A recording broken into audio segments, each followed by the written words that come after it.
దేవుని నామమును బట్టి శత్రువులందరినీ హతము చేసిన ఈయన. దేవుని యొక్క హస్తము ఏలియాను బలపరుచు ఉండగా దేనికి బలపరిచిందో తెలుసా? ఆహాబు కంటే ముందుగా వెళ్ళి యెజబేలు దగ్గర నిలబడి యెజబేలు గుండెల్లో భయమును పుట్టించాలి ఈయన, యెజబేలును కలవరపరచాలి ఈయన. ఏం జరుగుతూ ఉంది అసలు ఇక్కడ?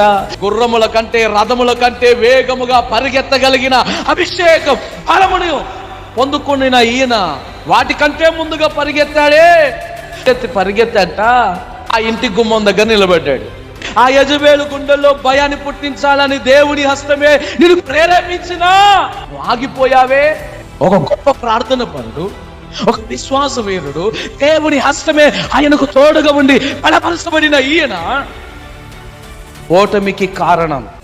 అగ్ని దిగివచ్చునుగా కాడ దిగి వచ్చిందా లేదా? కుమారుడు బ్రతుకునుగా కాడే బ్రతికాడా లేదా? అరచేయంత మేఘము సముద్రంలో నుండి వస్తుంది చూడనగా చావచ్చు. ఆ మేఘం వచ్చింది, వర్షం వచ్చింది, పంటలన్నీ కూడా సమృద్ధిగా. అంతటి అద్భుత కార్యాలు జరిగిన ఈయన జీవితంలోనే ఆమెను చూడంగానే ఏదో జరిగిపోయింది. ఆశ్చర్యమే చూడు, ఆమెను చూసి భయపడుతున్నాడు.